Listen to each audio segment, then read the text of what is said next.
The flag bearer from the opposition, is not going to be easy for them to get one.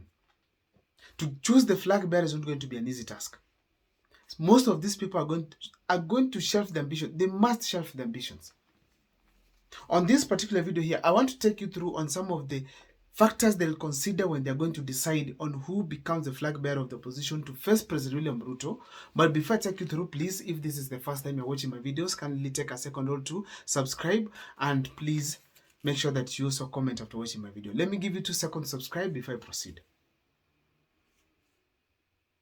Thank you so much for subscribing. For those who always need my number for support of the channel, and of course to engage me on matters to do with the topics I should analyze, please hit me up to my number on WhatsApp. You can call me and we share. Thank you so much. Let me dive into the topic today.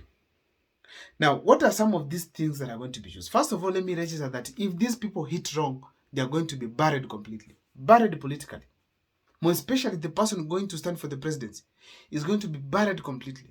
His future is going to be lost. Once you lose, that is it. That is it. So, checking on what is happening, Uhuru Kenyatta is having his team, most likely the opposition. Raila Amolo Odinga is having his team, the government. Now, William Ruto, they have a plan with Raila Amolo Odinga to rule this country even beyond 2027. So, if they beat you in 2027, they are likely going to do more to craft their game, to reorganize themselves, to give their people powers, to make their people presidents and stuff. So therefore, the opposition must hit right. Must hit right. What are some of these factors? Number 1 in my list is experience. If experience is going to be used to decide who becomes the presidential candidate, then Kalonzo takes it very early in the morning. Why? He has been in politics for almost 35 years plus. So that means he has a huge experience of being in power and probably might be able to know how to do 1 or 2 things. So the experience of Kalonzo, it's beyond qualifications. He's already qualified. But it's not just qualification that's going to be, experience is going to be used. They're also going to consider numbers, the finance level, the popularity, the commitment, of course, the integrity of a leader, and lastly, the performance. However, for these factors that we're going to do here, I'm going to show you each candidate how is qualified. When it comes to experience, I've just said it's Kalonzo. When it comes to numbers, Gachagua leads. Why? Because of the block that they have of about 70 million votes. That's the Mount Kenya people. He is followed by Matiang'i. Why? Matiang'i has an appeal. He attracts the middle class and most people who want change in this country, who are the majority in the opposition. So therefore, Matiang'i comes second. Third, it is Kalonzo. Kalonzo comes third on the basis that first, he has the Kamba region block purely behind him. Second, he also probably has some people who also support him, especially can talk of Meru. So if you consider these 3 people, they should be the 3 horse race within the opposition. Now, when it comes to finance, Gachagua individually is richer. But when you come to the coalition, Matiang'i might have an upper hand because first, he has Uhuru Kenyatta on his side. And Uhuru Kenyatta can really pull resources for him. And as a result, Matiang'i can be the top one when it comes to finance.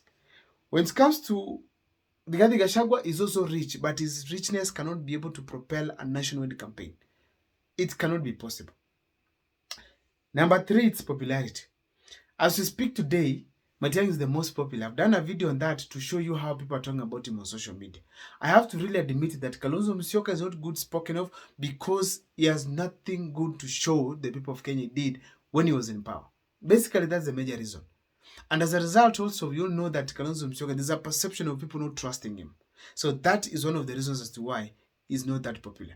Rigathi Gachagua, there's a character that he has portrayed before, which does not talk well with most of the Kenyans. But the way he's putting efforts and commitment, we are going to see an improvement going forward. So Matiang'i has to really pull up his socks. Also, to add on Kalonzo Musyoka, if he does not change the way he's dealing with William Ruto, more especially avoid reacting and start acting, have meetings, move across the country, pull crowds, then it's not going to be considered by Kenyans. So therefore, when it comes to popularity, Matiang'i is leading. Another thing here is commitment. Here, when it comes to commitment, then Gachagua should be the presidential candidate of opposition like yesterday. Why? He's the most committed amongst the leaders of the opposition. You can see the kind of meetings he's holding at Wamunyoro. You can see the number of leaders he's meeting across the country. You can see the type of meetings he's holding at Ominyoro. You can see the rallies that he's making in various key points. That means that he's committed. You can see the criticism he's making to government. You can see the courage from him, the charisma, the ability to campaign. Then commitment really is the first. The other thing I'll talk about is integrity. When it comes to integrity here, I think Kalonzo Musyoka is there and Martha Karua. These two people, they have some integrity, which probably they cannot be linked to any corruption case. I think Kalonzo Musyoka had one at some point of Yatta Farm, but I think it was resolved. So if it's integrity, this person number one. Matiang'i, still there are questionable things that we have to admit here. For instance, when he was in the interior, so, and also the issue here of land and stuff. So such things taint someone's image negative. So as a result, on the integrity test, is probably not the best. When it comes to performance, then Matiang'i takes it home. Why? None of these leaders can be remembered for good work except Matiang'i. When he was in education, he did well. When he was in ICT, we did well. And in interior, not so good. But the fact is that people remember more for education. So that means Matiang'i makes a better candidate because of the track record. I have to admit here on this video today that all these factors that I've given matter on selecting the presidential candidate come 2027. Or maybe the flag bearer of the opposition for 2027. But there are two that are going to matter more. Number one, it is numbers. You must have numbers for you to take William Ruto home. That's number one. Number two, you must be popular. When you are popular, the numbers will come automatically. But if you are not popular, you don't have the numbers. Why? The numbers will go to the most popular person. How does the numbers come in? The region where you come from. So,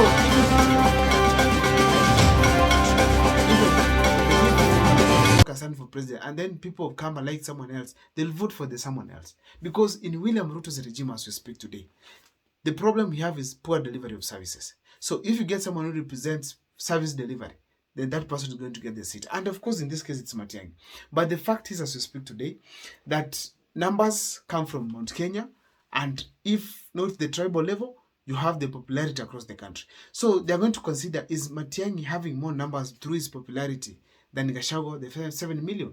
If that's true, then Matiang'i becomes the presidential candidate. The other thing, of course, is popularity. Popularity, as I've said, it comes from the ability to fix what the people want. If you can be able to fix some of the problems or maybe present a leadership quality that people want, then you are popular in this country. And more especially the youths of this country. So if you bring the youths, they can, of course, have a different choice. But the fact is, the popularity is also a major key factor when it comes to selecting the presidential flag bearer from the opposition party. But the fact remains that also, if they choose unpopular candidate, they are going to lose. Why? Because the people will see that it will be the same or maybe worse to elect someone else than Ruto. So therefore, it's ideal that the opposition sits down and do their statistics, or even get a firm to do their statistics and check who really has the people, who has the popularity, and then bring their numbers together and support that person. No one will feel bad for supporting a smaller community or even a bigger community, so long as this person is popular. I don't know what's your take on the comment section. Please take a second or two to share with me on what you think. See you next time for more videos.